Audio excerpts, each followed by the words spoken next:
Halo bos, selamat petang, selamat petang. Saya Mr. Pang. Hari ini kita kedai pun ada masuk yang ini kereta Honda Accord tahun 2015, Honda Accord 2.0 VTIL. VTIL. Harga cuma jual 38.800. 38.800. Dalam semua ori lagi ya, semua ori lagi. Okey. Mula-mula saya tengok ini, oh yo macam accident, bukan ah. Dia punya design memang macam ni, nampak? Okey, memang ori punya. Honda Accord saja. Boleh nampak macam macam accident. Sini pun sama juga. Ini gam Gam dia. Dia sini ada sambungan. Ini wedding. Lepas tu silikon. Dia silikon serupa macam sini. Ini punya silikon sama juga. Okey. Sini punya silikon sama. Tapi ori ya. Original lagi. Okey, marking semua ada. Mounting punya marking semua ada. Okey, engine dalam clear. Ini tadi saya cek.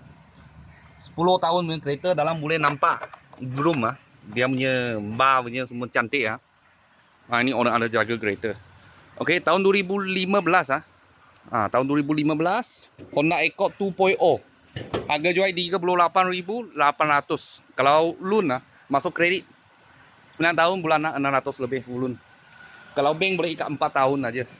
Okey, boleh nampak tepi. Semua ori lagi dia punya marking. Rem tape kat sini. Okey, dia rem tape. Chassis nombor, engine nombor semua ada. R20.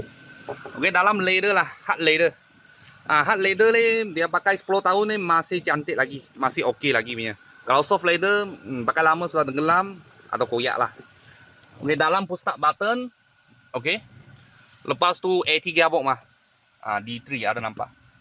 Kalau CVT tak ada, CVT tak ada. Okey, belakang macam ni. Harga jual 38.800.